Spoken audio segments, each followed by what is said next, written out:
少年家庭。老尾人不得了。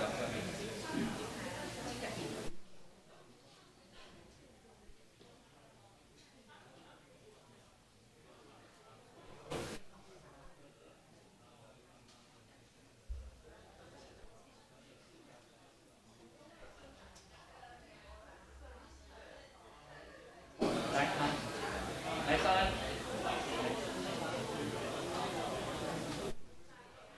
来，咱是我们来祷告好不好？来，弄着来。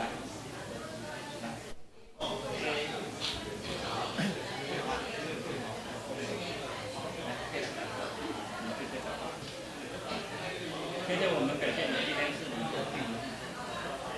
那你昨天一切就刚刚没反应，快乐我找个来直接，特别台湾个运动会，就是你单单跳高，阮所一切的点数哦。好，今日注重这个名，出自于三人弟兄的心情，为所讲成为诸位动作的现场记载。我们就要按照阮的心性去表示同在，阮所行所做，拢别是王子，天地落落出来的是阮就一切应要凭自念，来依着我这样不对下面的题。阿门。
咱礼拜的时间几个到啊？请备办心，准备今日的敬拜。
恁众百姓啊，恁弄着大手，就用得胜的声大声呼罗上帝，因为耶和华至悬的、通惊的，伊是大君王管理全地。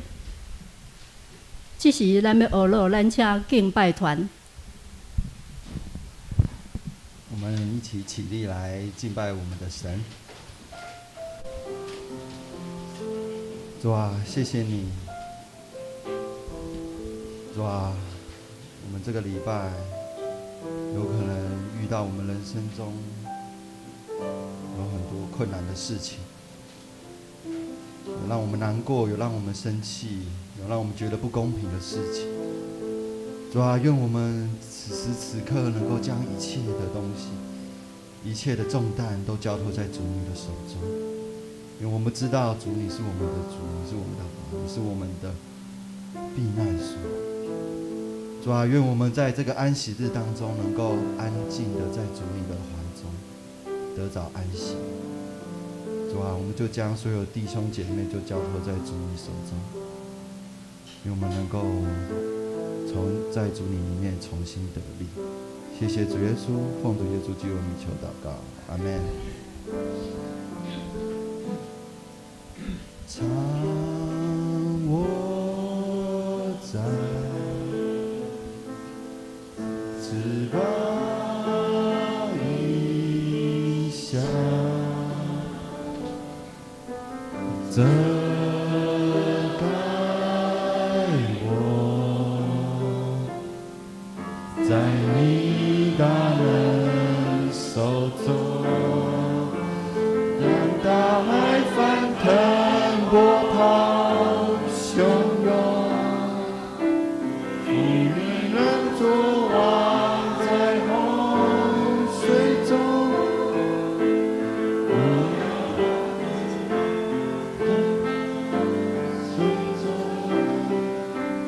我要安静，是你是神，我灵安息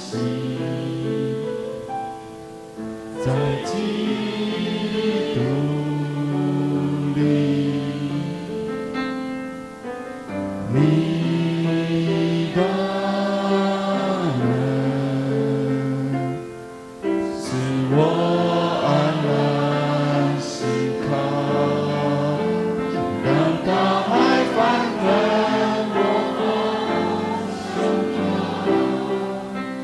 我与你走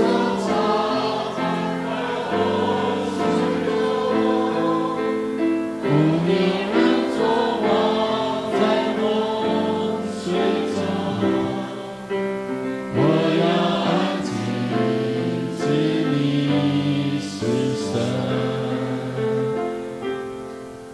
我灵安息在基督里，你的能使我安然心靠，让大海翻腾，波涛汹涌，不与你走进狂风深中，有你能作王在洪水中，我要安静，知你是神。当大海翻腾，波涛汹涌，我与你走进狂风深空，负你能作王在洪水中，我要安静，知你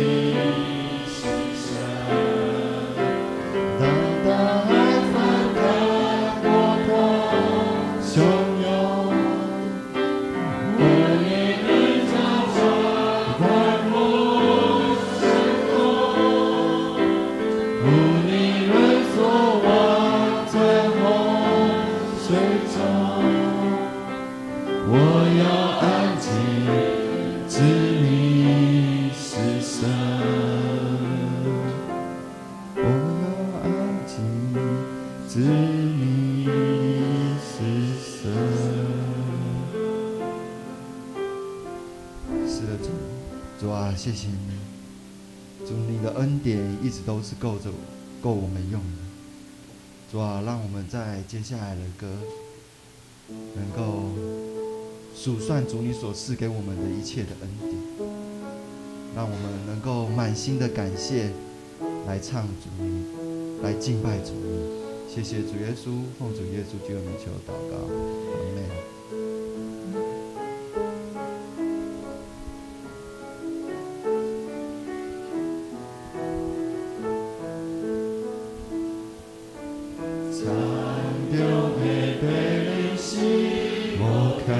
啥物？山顶的百合花，春天的香味，总是全你的上帝。美丽相思真好去，好地就花的客室，听出听窗的根基，有花就好我摸。亲像海边土沙，阮的主爱祈祷往世代。我要野手敬拜你，出欢喜的歌声，我来认错伊名永无山。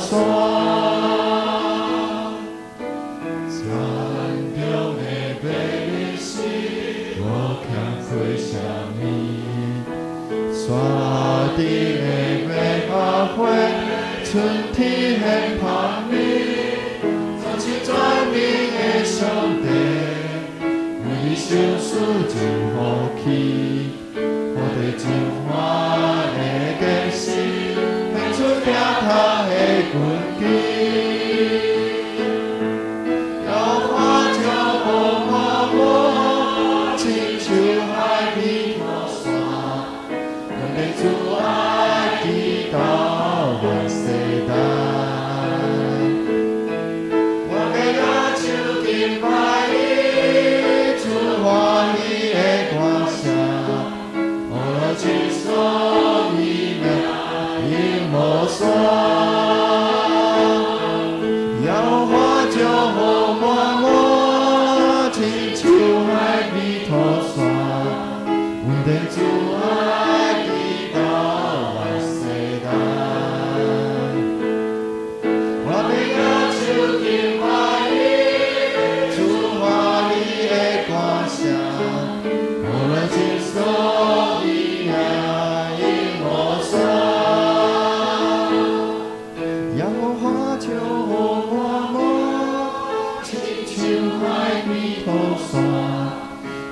主爱祈祷万世代，我要野手敬拜你，出欢喜的歌声，我来亲手伊名永无山。请各位持续站立。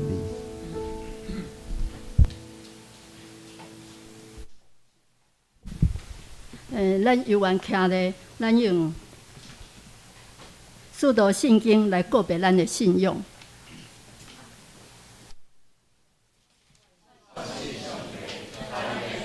创造天地的主宰，我信耶稣基督，上帝独生囝，咱的主。伊对圣神投胎，对在世女玛利亚出世，伫本州彼拉多林内受苦，顶4日过死，埋葬罗营府。第3日对死人中国活，上天打坐伫全能的爸上帝大边，伊要对遐过来审判活人甲死人。我信圣神，我信神，公道的教会，圣堂的上头，罪赦免，肉体国活，永远活命。阿门。请坐。过来，咱请阿头，咱一齐来祈祷。慈悲疼阮的爸上帝，感谢你，互阮成做你的囝儿，伫你的殿院学落你的名，也伫你的光明中来生活。恳求圣神加添阮的气力，活出基督的款式，将福音讲传，引带人归主，因耀主的名，见证主的疼。那阮伫遮用诚实甲圣灵来敬拜，求你接纳。阮用谦卑的心来到你的面前，令阮的罪，你也赦免阮，救阮脱离罪的引诱，灵性的冷淡，互阮刚强壮胆，行伫你的道上。阮也要立志，诚做神的器皿，合主所用，因为是主历经阮，叫阮去结果子，搁爱彼此相听。阮中间若有出外病痛的心神软弱，恳求圣神保守医治看顾，特别手术后的李长老娘，互阮伫你的稳定中来过每一日。今日下晡教会活动也求主带领保守一切顺利。阮感谢你，奉主耶稣基督的名恳求。这是俄罗咱请圣歌队，伊要对咱俄罗的是细雨入我心。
今日讲到咱邀请蔡尚恩弟兄吼，伊来含咱分享。伊今日要分享的是真做神的器皿。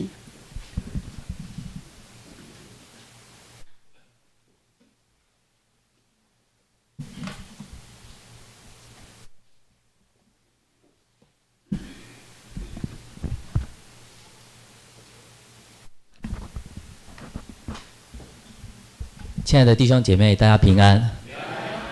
时间真的过得很快哦。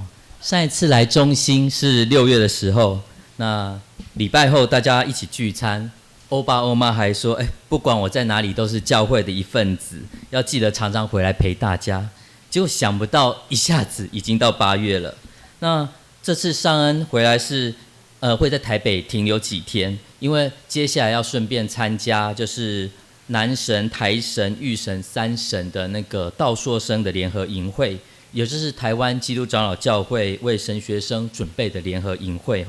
那我今天所要讲的主题是成为属神的器皿，这其实也是因着即将参与营会受到感动，受到启发。在我们成为神学生踏入南神的大礼拜堂，你会看到在墙上有那个弧形的圣坛的墙上有金色的字体写着一段古经文，非尔选我，乃我选尔。其实念神学院成为上帝的仆人，听到此话都会觉得非常的感动，非常的激动，觉得能够受到上帝的拣选，成为上帝的差印，上帝的仆人，是多么的值得骄傲。上恩初步的去阅览，就是由学生发行的穆迪学刊，就有了7篇以这个题目“非尔选我，乃我选尔”为题的文稿，大概都是在剖析内在属灵的召唤的经历。很多人可以说是在众人不看好的情况下来念神学院，有的人是个性内向，不爱社交，有的人则是不爱念书，甚至有的人是自己对自己也有所怀疑的情况下就来到神学院了。他们也在神学院的这段期间不断的反思，为何我会来？为何会受呼召？这段话的确给了当时很多的学长姐很多信仰历程上的反思，淬炼了他们成为被神所用的仆人。的确不是所有的学长姐都可以在这条路上持续的一直在往前行走，但是在面对困难挑战的时候，真的能够激励到很多的神学生。因为不管是入学之后你会面临到种种艰深的课程啊，装备到各样的实习，一直到进入传道生涯到封牧，这不是一条轻松的路。非尔选我，乃我选尔。如今我们往往都将这2句话摘录出来，刻印在我们的心里。如果你去细读前人的文稿，这2句话好像讲述传道人没有好与不好，适合与不适合，你能力不一定要好，性格不一定要适合，你学识不一定要完备，但是一切有主的带领，而我们是受到神的呼召，受到神的感动与引导，神会使用各式各样的人来完成他的事工，他会把我们放在合适的位置上。这个已经是许许多多的人对这段经文的诠释了。的确不是我们的眼光比别人的好，而是神主动拣选我们，因为神是永远爱的主，他的恩赐跟他的选召是没有后悔的。然而非尔选我，乃我选尔，相信很多人会把它当成是对牧者的呼召，好像传道人才是被拣选被分别为圣的。其实这边有2点要提醒大家的。首先，这不仅是对如我们这些传道人牧者们的提醒，而是对大家的呼召。应该说是每一个基督徒都需要有这样子的体悟才对。我们每一位成为属神的子民都要有这样的认知。在座每一位觉知的弟兄姐妹们，我们都应该要成为属神的子民，属神的器皿。我举个例子好了，从头来说，每周礼拜开场的时候，司会者的宣召意义是什么？很多人可能会觉得，宣召好像是最短1-2句经文，应该是比较好准备的。但是如果你上网去查，你可能会找到学者将宣召做出一个很仔细、很详细的定义，像是宣告至高的上帝已经临到会中，礼拜已经开始，个人按着心里的敬虔来朝见上帝。你知道吗？这仅是非常漂亮的定义。首先我们要了解到一个基本的事实，什么是敬拜？敬拜是以神为中心还是人为中心？当然是以神为中心嘛。敬拜既然是以神为中心，其实敬拜就是神启示与人的回应。所以这样子听起来，我们似乎比较容易了解宣召了。宣召是什么？所以礼拜起头的宣召就是预备成为神合用的器皿。所以礼拜起头的宣召是什么？神启示人前来敬拜。所以如果我们要更详细理解我所说的话的话，我们可以打开圣经，看到士师记的6章34节。士师记的6章34节写到什么？耶和华的灵降到基甸的身上，他就吹角，亚比以谢族都聚集跟随他。如果你看原文，你会觉得很特别。原文是怎么写？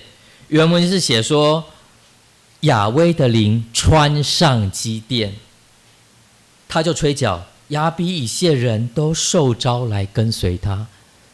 是亚威，是耶和华的灵把基甸穿起来，但是现在却翻译成灵降到他身上。这边跟先知以赛亚受圣灵的写法一样，圣经原文都写圣灵穿戴我们，但是翻译者为了让我们容易理解，所以他采用了以弗所书6章的写法，圣灵成为装备的写法，翻译成我们穿被装戴圣灵，好像上帝变成了我们的装备。可是实际弟兄姐妹，我们要知道，我们应该是谦卑成为上帝的器皿，而不是求上帝成为我们的工具。其次呢，我们所当行的不应该只有宣之于口，而是要有所行。什么是有所行？请问要如何成为一个属神的器皿？要成为上帝的器皿，并不是要造一个神，造一个上帝，而是要为神所用。因为我们是要去宣达彰显神的人，所以不是彰显自己。所以我们要知道，基督是教会的头，头并不是牧师、传道人，或者是长老执事，或是在场的某一位弟兄姐妹，而是基督。所以我们首先要做的其实是学习谦卑，学习彼此去服侍。这个道理听起来好像没有那么难，因为我们常听到，但实际上做起来却很难。因为如果没有一个谦卑的心，如何能够成为上帝合用的器皿呢？我在神学院念书的期间，我也观察到一个现象，似乎我们的神学生、我们的传道师、我们的牧者们之间，往往很多神学议题上的争论，常常都觉得自己讲的好像才比较合那种圣经的原意等等的。我们常常对很多的议题会有所争论，我们所发展的神学都认为自己的才是对的，比较好，我们都会有这样的错觉。俗话说一山不容二虎，何况是一群老虎住在一起，你们可以想象那个情况，这大家就会争论。所以像是有一些同学，我们都有讲道训练嘛，那有一些同学的讲道底下就有同学很不客气的讲说，你这个经文我不认可，就是不像是我们现在在台下，大概你们不会突然打断我说，你现在讲的不 OK， 这样你重讲一次，大概不会啦。但是在神学院就是比较有浓厚的那个气氛，然后还是有的人会讲说，讲完了就会双手插你讲的没有神学性什么是神学性？要怎么样才算有神学性？你讲的有一点点神学性，哇，你知道？可这个同学其实是他每节课都在打电动的，那我会在想，他大概连每个老师也都批评过一轮了，所以这其实是一件蛮有趣的事情。所以神学院的师长他有提醒我们，大家真的不能仅片面的摘取非尔选我，乃我选尔这2句话来用。如果我们承接这2句话，充满了使命感而激动，往往我们的内心就会怎么样？因为充满荣耀的话语而产生暗自的骄傲，会觉得自己与众不同，比别人更好，比别人更圣洁、更属灵，甚至觉得上帝爸爸更爱我，这样就不好了。其实这完整的经文是什么？约翰福音15 16节，非尔选我，乃我选尔，命而结实，而实恒在。则托我名求父者，可饲耳。我以此命耳，使耳相爱也。所以和合本最后，我觉得17节是最重要的。和合本译作什么？不是你们拣选了我，是我拣选了你们，且分派你们去结果子，使你们的果子长存。最后讲什么？我将这些事吩咐你们，是要你们彼此相爱。我将这些吩咐你们的重点是要你们彼此相爱，所以重点是什么？彼此相爱嘛，对不对？而不是重点是我们受拣选就觉得更圣洁、更属灵。我们应该是要谦卑，彼此相爱。所以不管是神学生、牧者，或者是在场我们每一个长老、执事、各团契的选出来的首长们，我们重要的是行出什么？耶稣所说的彼此相爱，这样子才能够常结果子，而且蒙神垂听。各位弟兄姐妹，当我们真真实实感受到了彼此相爱的心，才能多结果子，而且祷告是蒙神悦纳的。这一切都是基于爱人的心，因为爱的行动是最容易展现的。我们来想看看，为什么爱的行动最容易展现，最容易感染人？试问，相爱有没有可能一个人爱？一个人叫做单相思了，对不对？相爱当然是要怎么样？彼此相爱。爱需要有对象，如同耶稣也常常讲啊，父爱子，子爱父，对不对？我们神学生在神学院学了那么多的圣经道理、知识、圣经原文、教会历史、神学思想。各位弟兄姐妹，我们也在教会这么长的时间，参与了这么多的团契，听了这么多的主日、听道、查经等等的。如果我们号称自己有多努力，也听了很多，学了很多，但是我们想真正活出这个信仰，却没有彼此相爱，那么我学那么多知识有没有用？其实是没有意义的。真的可以说了解这个信仰吗？其实你只是了解到表象。所以我们应该要真真实实的彼此相爱，才能够多结果子，而且祷告蒙神垂听悦纳。这一切都是基于爱人的心，因为爱的行动是最容易展现，而且最容易去感染到别人的，让别人都知道我们是属于基督的门徒。所以我们应当要成为爱的群体，而爱也成为完成主使命的一个条件。这个就呼应了我们去读15章的时候，前面所讲述的主是葡萄树，我们是枝子的比喻。你觉得我们成为枝子，我们是靠着一次的结合，一次吸收丰富的枝酱，我们就可以结出丰富美好的果子吗？当然不是，而是要长期的跟主连结。我们如果没有借着读经、祷告、遵循主的道，与人之间、肢体间彼此的交通，那怎么行呢？就像是13节所讲的，要怎么做？耶稣用了一个比喻，人为朋友舍命，人的爱心没有比这个更大的了。试想想看，现在的基督徒谁愿意为人舍命？舍命其实不是真的舍，而是把别人的事放在你的前面，把别人的关怀放在你自己的需求的前面。因为把别人的事放在你的前面，就是主耶稣所要的舍命了。我们只有互相的舍己舍命，才能展现最真实的爱，感受主跟我们联合在一起。上恩现在在仁和教会实习，仁和教会是一个近300人，属于比较大规模的教会，有周间跟周日的礼拜。宋牧师他知道我的眼睛状况比较不好，所以虽然说我都跟他说我可以骑车，但是我也都骑很慢。那牧师他还是会担心我晚上就是骑车的安全，所以周3晚上牧师就会说我来男神宿舍接你。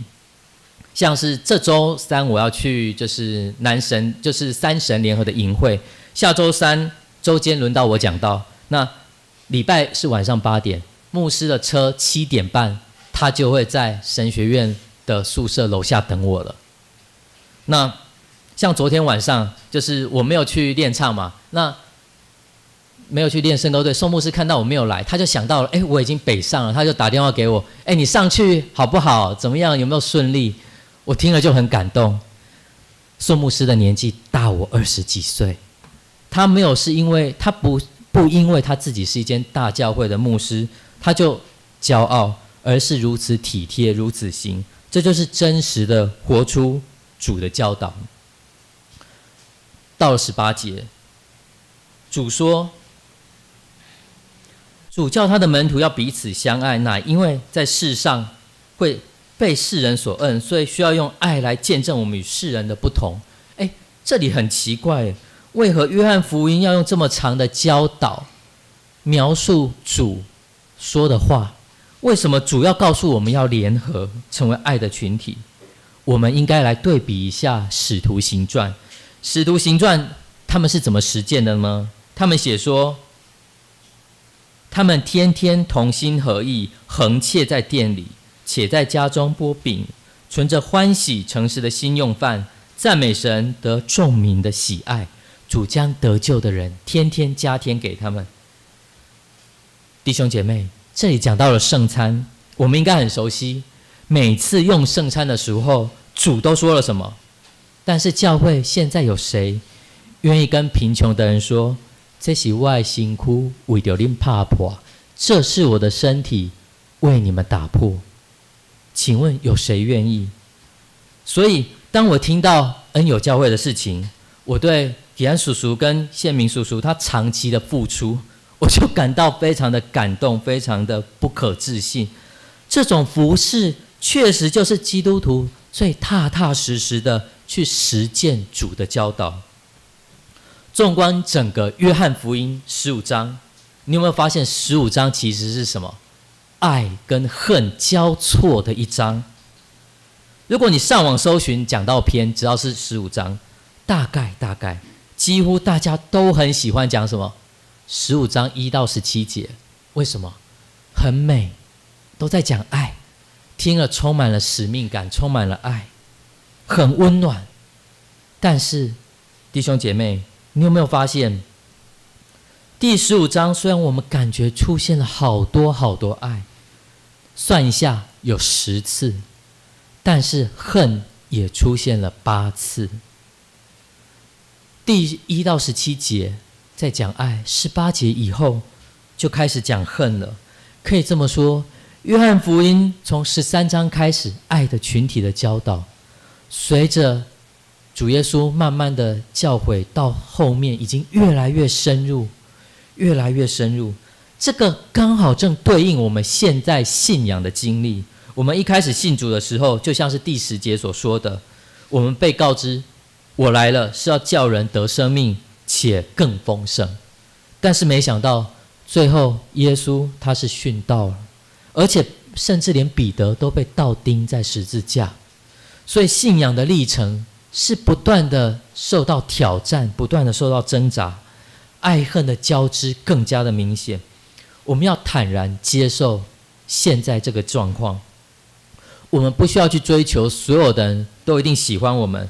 如果有些关系可以被修复，我们就要努力去修复。如果人与人之间有误会，我们便要去解决。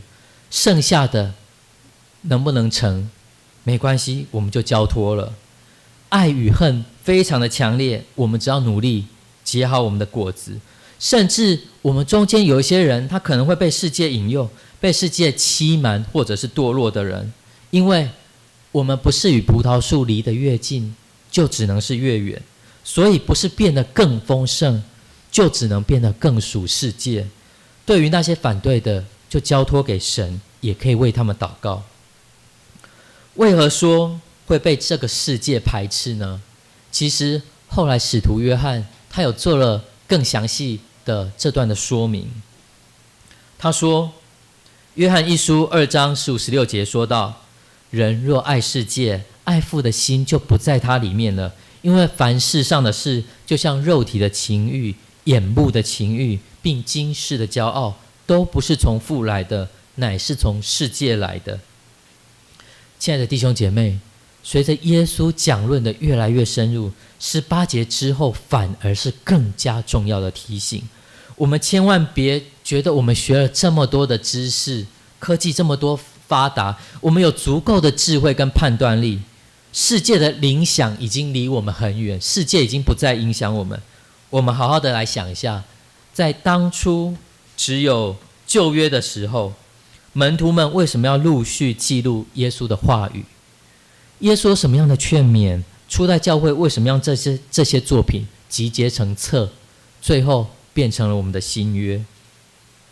因为他们要帮助早期的基督徒，帮助早期的教会的门徒，如何在一个充满差异性的环境下做生存。约翰福音15章讲的就是怎么样在一个充满敌意的环境下生存的，在一个这么大的差异下，如何不被这个世界所同化？却不知道这些都是受到操控跟误导，很多时候我们却恍然迷失了，因为我们忘记了自己是尘土所造的，我们自己是极为不足的。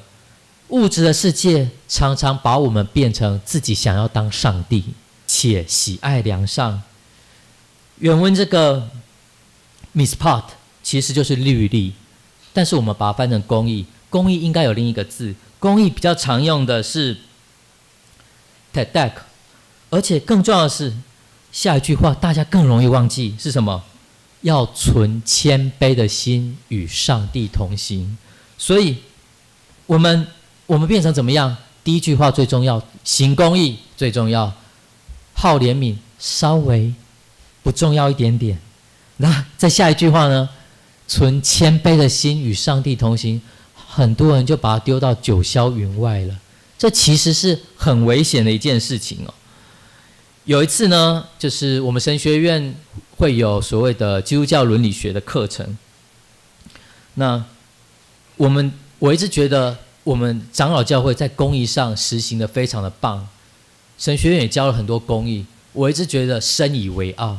但是有一次我在伦理学的课堂上，就是有一个同学他站起来跟老师讲，老师，我觉得我们讲太多相爱了，我们公义实在是讲太少了。我突然觉得好像有哪里不对劲。我看了一下伦理学的课纲，我们有超过一半的周次都在讲公义，甚至还有什么生态公益、环境公益，这些也都是公益，我们全部都冠上了公益。但是同学觉得还是太少了。我那一天晚上我完全没有睡觉，因为我是非常喜欢这一段话的，我变得辗转反侧，辗转难眠哦。各位还记得我上次来的讲道主题吗？我那次是讲述法利赛人与耶稣的纠葛，他们的自以为意。想想看，法利赛人他们眼中的真相是什么？为什么会变得如此的偏差？而被他们勒得喘不过气的那些受压制的人呢？他们是何其的无奈。亲爱的弟兄姐妹，我们人类的目光实在是太狭窄了。我们不是全知全能的上帝，但是我们却妄想要替上帝行上帝该做的事情。我们很多时候只听到了事情的某一部分，只看到了事情的某一部分，仅非常间接的听到了一些传闻，我们就自以为是的伸出了我们的公义的手，四处去传言重伤。当我们彼此相爱的心失去了，就成为口出污秽的法利赛人了。的确，周遭的人不一定是秉持恶意，但是俗话说，好心往往办坏事。何况几乎人都是从我们自身的出发点去看事情，所以他们在乎的秉持公义、伸张正义，往往是他们看到极为片面的公义、极为自以为是的真相，所以我们就会被体会到更残酷的事实的伤害。这个不单是早期教会的问题，其实我们现今在实践信仰的时候，也常常会面临到这样的问题。早期犹太人怎么样去对待教会，相信你们在使徒行传已经看得很清楚了。我们也要想想看，我们应当怎么行。所以基督徒要如何去面对现在这个世界，如何去守住耶稣的诫命呢？我们应当要以行动来回应基督信实的爱。其他人他可能是以他所谓的公义跟信实来对待我，但是我们还是要以恩慈来对待他们。我们要的是彼此相爱，因为什么？爱能够包含一切，爱能够包容了一切，公义也是在爱的底下。如果你公义的出发点，你公义的根源不是爱，那这个公义等于就没有根源了。你的公义就是出于自我，而不是出于爱，这公义就没有根源了。同样是伦理学的课，我们谈到了霸凌，有一个同学就回应他怎么面对霸凌，他就很豪迈的说，我在实习教会就有听到那个少年，就青少年，他说他被学长霸凌了，我跟他说没关系，下次叫上哥哥我会出手教训他们，让他们知道霸凌是不对的。听起来很 man， 对不对？应该非常多人喜欢这个answer 这个回答哈。但是有两个问题，如那种欧美电影英雄式主义的公义，是否是基督徒应行的公义？第二个问题，我们要如何确定霸凌者所口述的就是全部事实的真相？在这里你可能又会说，那我们应该先去厘清真相。在这里尚恩又要再次说一次否定了。为什么呢？因为情况可能真的非常的复杂，各自看到的面向都只是事实的一小部分，都不是完整的真相，那谁能判别对错？所以我们真正要做的是什么？我们真正要做的就是爱，就是关怀，就是去陪伴。我们要让他知道我们陪伴在他身旁，我们去关怀他。为何我要这样说？我举两个自身的经历哦，像是我是一个做事情算是蛮尽责的人，在神学院大概任何的分组作业，我都是主动承担、愿意做最多的人。那有一门的课呢，那一门报告需要蛮多的资料，我们需要开会，需要访谈、田野调查等等。那一次的报告要准备很多的资料，某一个成员他就有点瞎搞，乱做一通哦，乱掰一通。小组开会的讨论他也不愿意参与，身为组长的我就看不下去，我就把我后来帮他重新校正的资料都做一遍，然后重新做访谈，重新做田野调查，重新查资料。做完之后，组员们就跟我说，你花那么多时间做，你应该要跟老师讲报告这件事情。我当然没有去讲啊，我就觉得说这是我组长应该做的。结果大家知道实情吗？结果那一位连开会都没有来的同学，他就跑去跟老师说我霸凌他，然后还一连去跟4个老师讲。天啊，神学院的老师只有个位数，所以后来我那一门课的学习成绩就变得有点凄惨了，就是有点凄惨了。那至今我仍然没有跟任何一个老师讲，因为不需要。为什么？但是你们想必很清楚，谁才是真正的霸凌者。所以当他人以他的公义来待你，但是我们还是要以我们的恩慈来待他们，这个不能够当作口号，而是要去行。另外一则呢，则是神学院的面试题目。我进入神学院的时候，老师问了一题很特别的问题。有老师问他说，如果你将来你牧会的时候，教会有2个人纷争起了诉讼，你要怎么处理？我的回答很妙，一般人标准的回答可能是说，我应该会去聆听双方讲述，厘清真相，厘清是非曲折，想办法用圣经的真理去说服他们，让他们和好，劝他们不要让教会分裂，等等等等等等。大概一般人会这样回答。但是你知道我怎么回答吗？我说我会找2组同工，分别关怀这2个，而不是去探究对错。因为不管谁对谁错，这2个人的心都受伤了。我之前也被告过，我很清楚，不论是告人或者是被告，其实心真的都是很累的。他们需要的是辩个对错吗？在众教友的面前辩个对错吗？他们需要的是这样吗？我觉得应该不是。但有的老师就说：“你怎么不去确认情况？”但是我看院长就连连点头，很满意这个答案。但不一定有最好的解法，不一定有让每个人都满意的一个答案哦。但是我仍然希望这个信仰是温暖的，不是冷冰冰的教义。最近希伯来文的课程上，授课老师感触很深的说：“你觉得基督会独断独行吗？”他又问了我们第二个问题：那基督教会独断独行吗？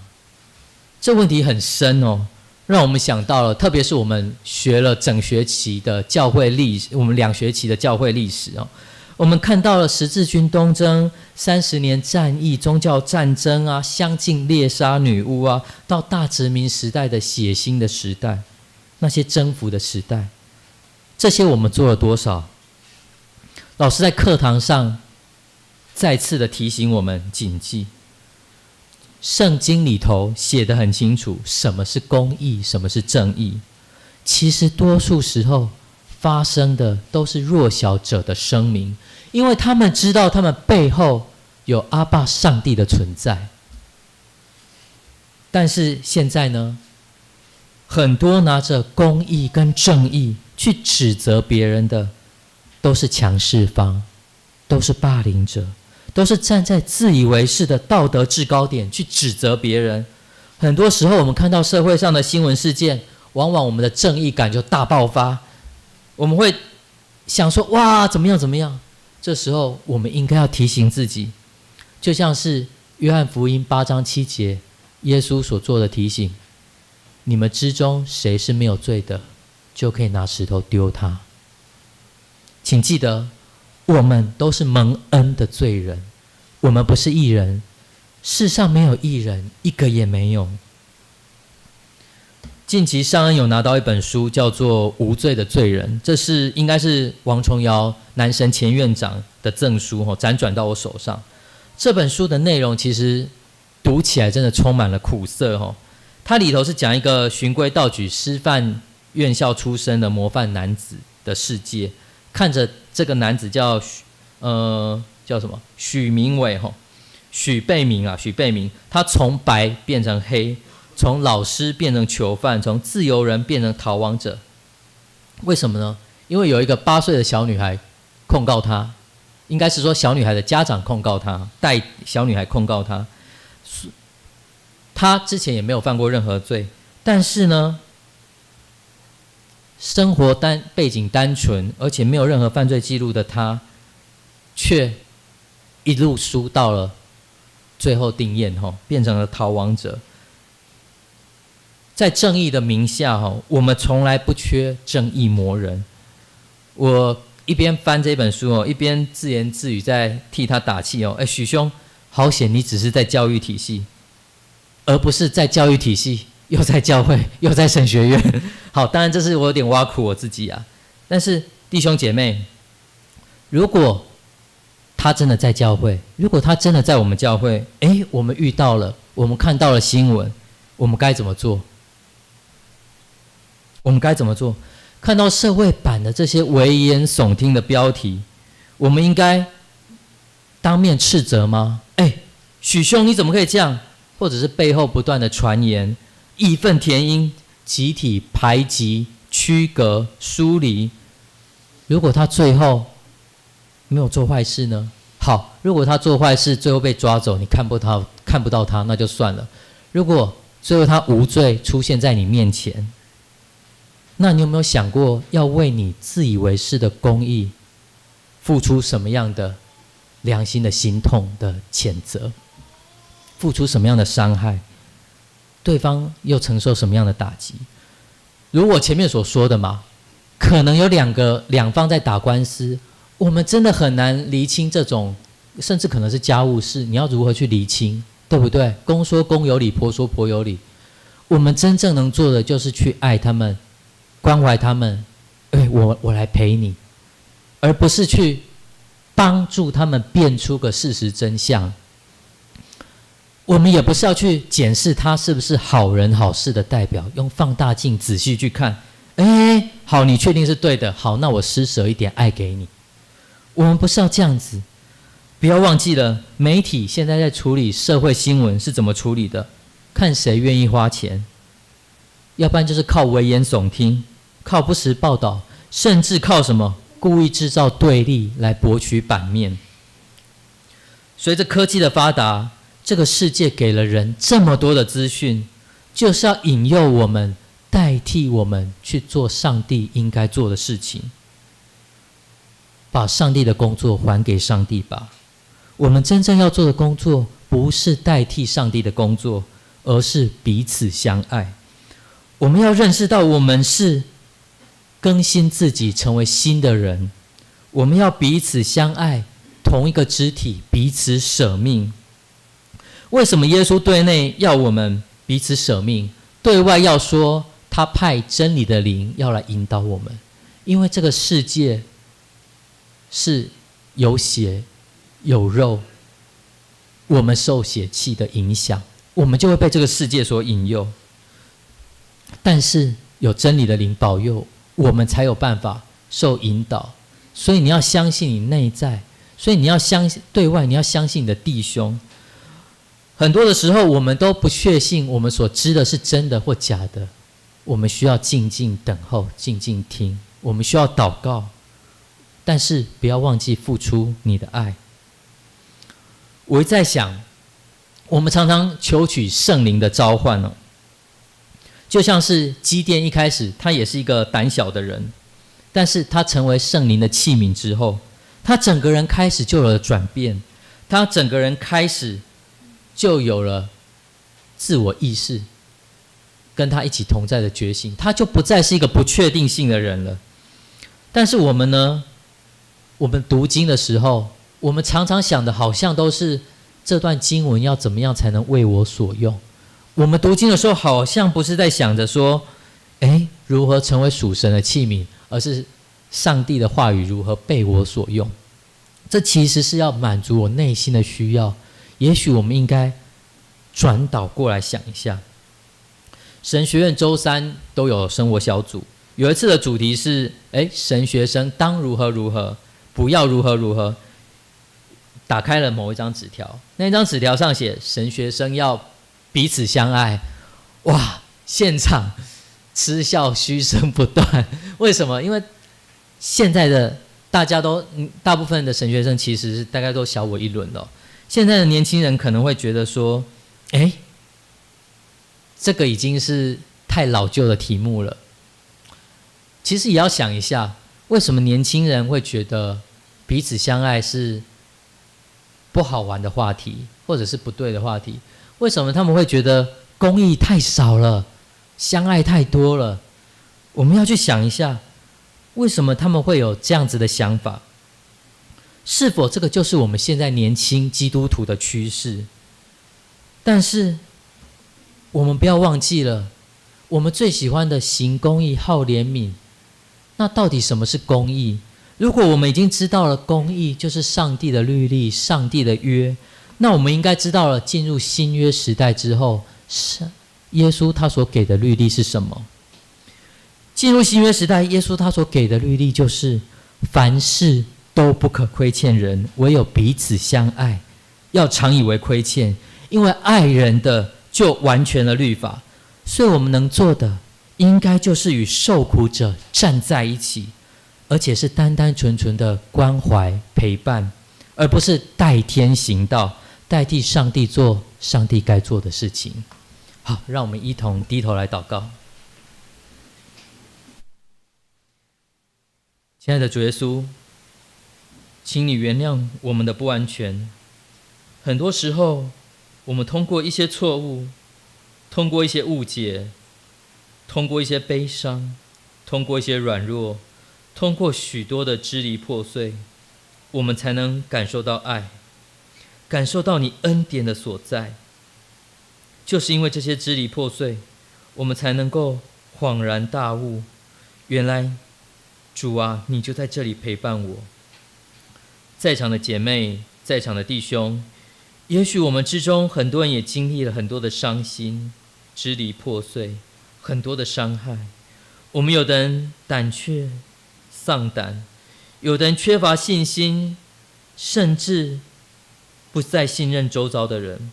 但是，亲爱的朋友，我仍希望你能够在信心软弱的情况下向神祷告，我也会为你祷告。就如我们观看教会历史起起伏伏，经历了许许多多的纷争，许许多多的破碎，但是当知道教会就是耶稣，就是基督掌管一切，而不是人类的时候，我们所应该要做的就是遵守耶稣您的诫命。我们应该要做的就是彼此相爱，且定睛注目于主。亲爱的救主，恳求你带领我们前面的路程。小儿诚心的献上祷告，这祈求是奉主耶稣基督的名求，阿们。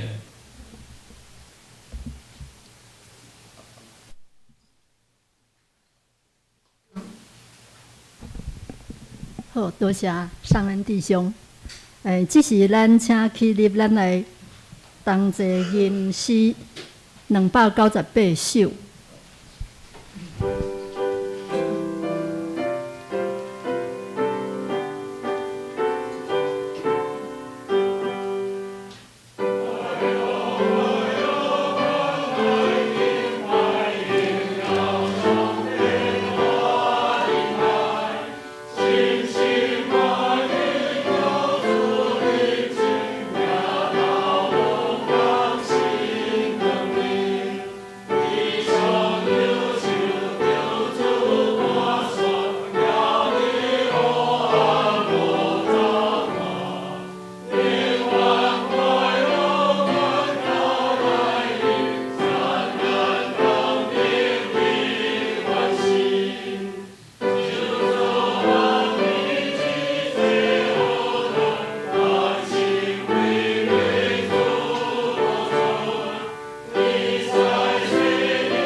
请坐。这是咱准备心来奉献。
上尾吼，咱来吟诗391首，吟了咱请蔡长乐为咱祝祷。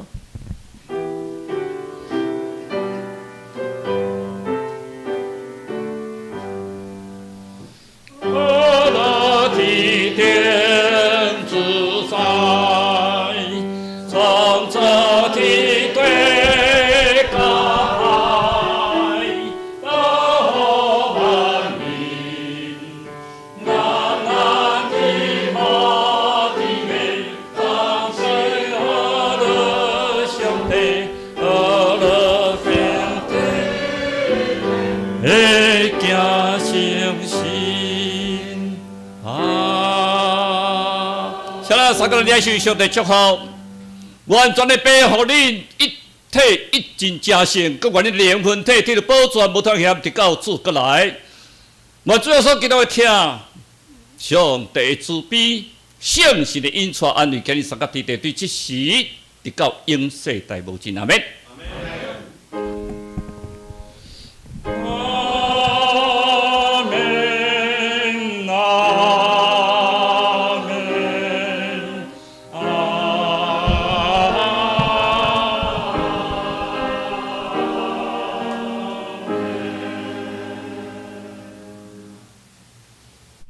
请坐。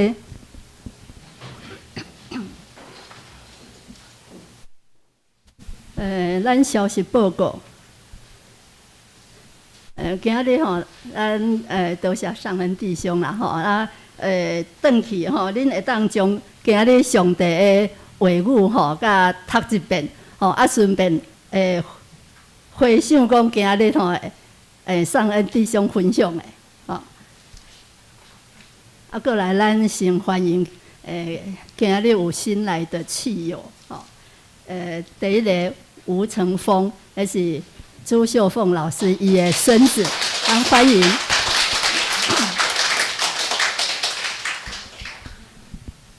过来这边有凤珠姐的朋友，他来过，他今天就参加我们的诗班，我们也欢迎。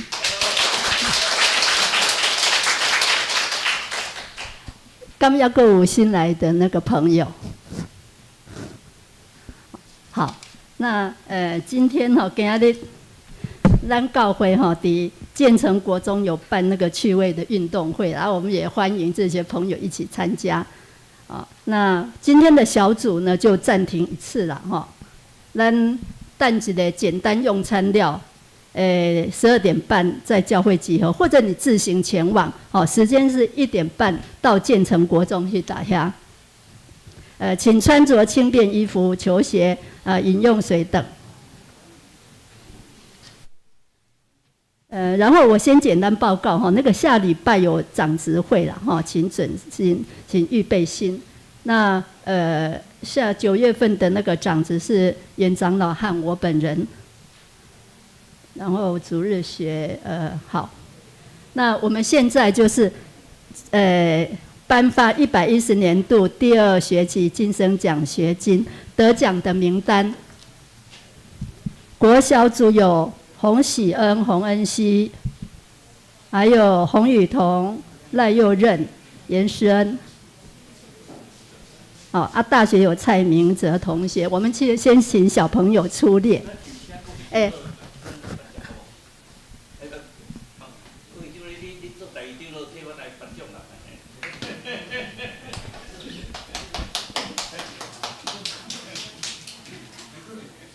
对的，奖学金呢？4金呢？好了，好了，那我们下次补，来，先来个音乐。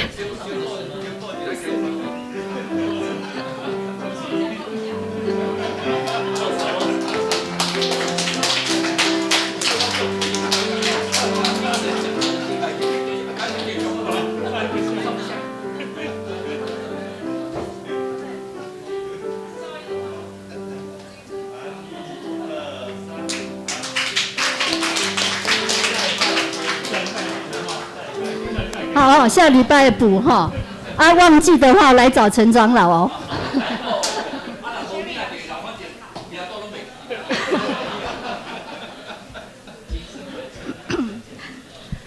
过来哈，那大学的那个有蔡明哲同学。大概部分大学的部分，嘿，蔡明哲同学就爸爸妈妈替来念好不好？嘿。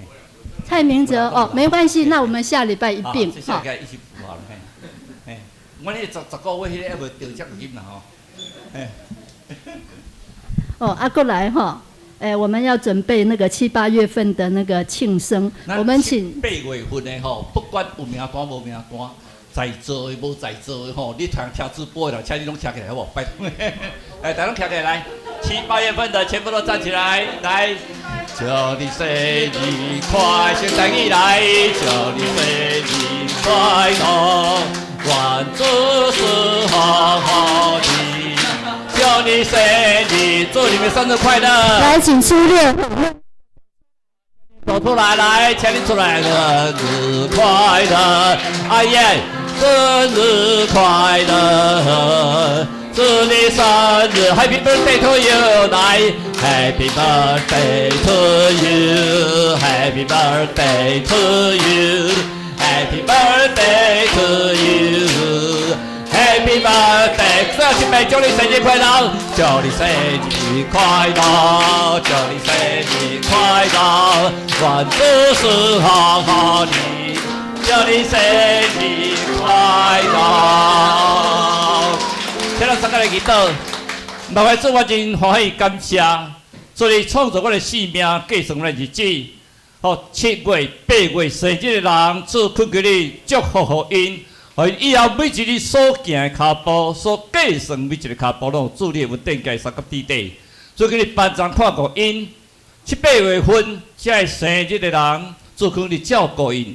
若是7、8月生日的人，主恳求你啊班长看顾因。特别，我听到你听你的手术顺利，倒来厝休困的时阵，我也心非常欢喜。这嘛是一个新的开始，嘛是一个生日的开始。主恳你照顾阮，每一个人拢有主你的疼，管在伫我的顶悬。我得到主耶稣基督的怜悯，也得到上帝的感纳。每一个人拢会成做应当的个体，安尼祈祷，奉主耶稣基督圣名来求。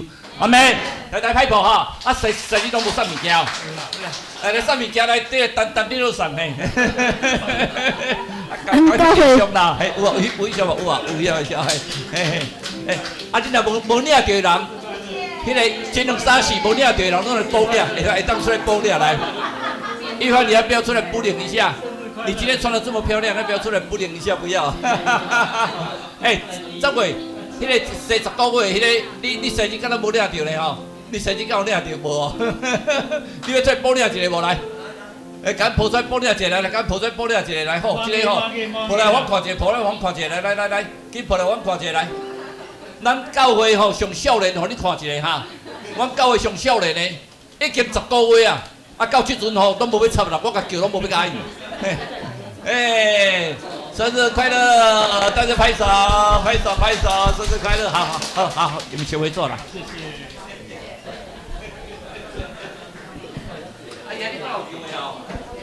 好，那熊妹，我们的礼拜大约到这，等一下我们就要预备心哈。最后我们请诗班哈，那个为我们唱祝福的歌。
哦，今仔日礼拜到这，会当彼此请安，然后散会。抱歉，我现在补充报告一下哈。我想大家拢知吼，咱下晡伫迄个建成国中会有我们2023年的那个趣味竞赛哈。那我们下午的活动时间的话是下午1点15分开始，但是可能这边稍微注意一下哈，就是说到从我们教会这边到建成国中的话，大概有3种方式，一种是坐公车，坐12号跟63号公车，或者坐捷运。所以说，但是在公车跟捷运的话，大概假设包含等候时间，大概要30-40分钟。所以说，我这个身体就会当参加拢无问题啦吼。嘿，我咱免像预防安尼穿啊水来，嘛是参加一嘿。